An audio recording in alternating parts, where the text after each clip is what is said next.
جی ناظرین دې ټایم کې مونږ ولاړ یو بل ملګري سره چې هغه نه تپوس وکړو چې دې څه وایي دې باره کې. جی السلام علیکم. الرحمن الرحیم. وعلیکم السلام. ستاسو نوم؟ سبحان الله. د دې ځای او د انصاف یوت وینګ د ډسټرکټ پشاور سینیئر نائب صدر یم او دا مسالې به ان شاء الله په دې میډیا باندې تاسو مونږ ډېر شکرګزار یو چې تاسو دلته راغلي دا مسایل هم اجاګر کړ.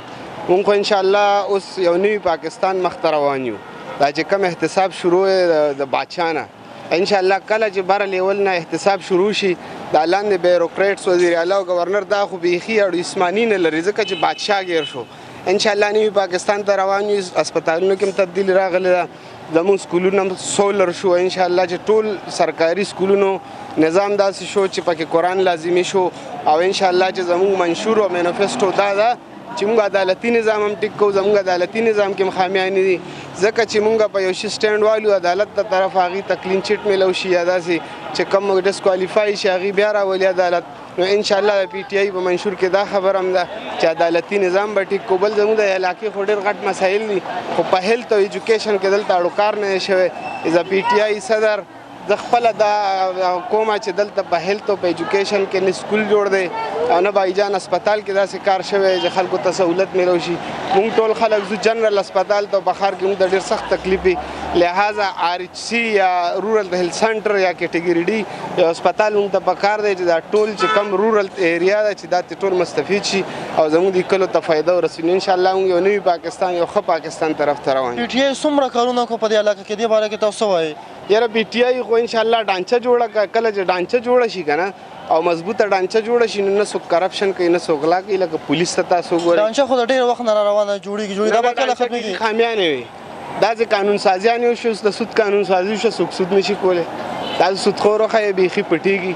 اوس داسې د عمر رضی الله تعالی عنه ورځ باندې چوټي شوه دا مخکې نه وه. پکار وه چې د قاضي اعظم یا علامه اقبال مونږ رسپیکټ کړو خو زموږ خلفای راشدین چې کوم دي د هغې مونږ مسلمانیان زموږ ایمان دا دی هغه چوټیانې شو. ان شاء الله ډانچه ښه روانه. په صوبایي حکومت کې دې علاقه کې څه کارونه داسې وشو تاسو مونږ ته وایئ؟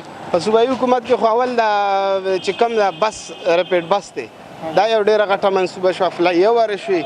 هیلث او ایجوکیشن کې موږ ډېر زیات کار کړی دی. یو نیم لک ماشومان د پرایویټ سکول نه راغه سرکاري سکول ته او تاسو سرکاري سکول سټینډرډ وګورئ. ان شاء الله دونه ښه سټینډ دی تربیته ټیچران دي پکې کم دا چې پرایویټ سکولونه دي دا خو دي د دې سکیم دا دی چې پرایویټ سکول بره کړي او د سرکاري سکول لاندې کړي ځکه چې دا د غریبو شی دی. پرایویټ سکول خو فیس لي او فیسونه جمع کوي او ډېر غټ غټ دغه تیاري خو لہذا تعلیم بیا هم هغسې نه لکه زمونږ پرایمري چې کوم د ګورمنټ پرایمري سکول دی دا هغسې تعلیم نه نه هغسې سټینډرډ دی د دې یو تهذیب دی او زمونږ د معاشرې د پښتون یو عزت او یو تهذیب او یو رعایت دی. دلته خو عوام تاسو نه ډېرې زیاتې ګیلې کوي چې موږ ته د ګیس پرابلم دی صحت باره کې هم پرابلم دی او عوام هم بېروزګاره دي. د ګیس او بجلۍ دا چې کوم دا بیماریان دي ډېره غټه مسله ده ګیس او د بجلۍ د وجې ده ځکه چې بجلي نه ماشي هم راځي نور دا صفایي هم څوک خیال نشي ساتلی او زه د افسوس سره وایم چې دا محکمې بجلي او ګیس دا مرکز د فیډرل لاندې دا صوبایي حکومت سره نه دي. موږ پرې ډېر زور وروړو په اګریسټیشن او موږ کمپین وکړو چې موږ ته میټر ولګوئ خو د بجلۍ اداره داسې ده لکه یو فالج والی انسان. میټر لیډر بایجان ایس ډي او دی او واچمین چې کم دی هغه ایکسین دی پته نه لګي چې ایکسین څوک دی ایس ډي او څوک دی او بس اداره چلیږي. تاسو به وفاق نه څه اپیل کوئ دې باره کې؟ مونږ وفاق نه انشاءالله دا اپیل کوو چې د حکومت خاص هم ختم دی ایکسپایر دی 5-7 میاشتې ټایم دی. زمونږ ګورمنټ انشاءالله را روان دی انشاءالله را روان دی میجارټي سره. مونږ به ډانچه ټیک کوو قانون سازي به کوو اسمبلی د طرفه چې کله قانون سازي شي ډانچه ټیک شي عوام په خپله هغې نه فایده مستفید کېږي. لکه ترکي مثال به درته زه درکړم. ترکي 3 کالو کې آی ایم ایف ته ویل راشه ویل مونږ چې دله قرض درو مخکې به آی ایم ایف نه قرض اخیستو خو چې کله طیب اردګان راغو 3 کالو کې ورته چې مونږ تاله مونږ قرض درکوو.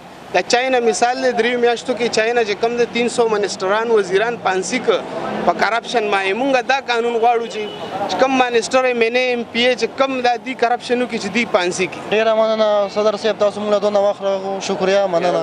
مونږ د جی سی ان ډېره شکریه ادا کوو چې مضافاتي علاقې ته راغو زمونږ دا مسایل اجاګر کړو ټولې دنیا ته دا ښیي او مونږ دې اپریشیټ کوو. مونږ به انشاءالله بیا هم دې سره رابطې ساتو دې ته به دعوت ورکوو. جی سی ان زنده باد. جی سی ان زنده باد. جی سی این زنده باد. پاکستان زنده باد. جی سی این زنده باد. ډېره مننه شکریه تاسو مونږ له ټایم راکړو.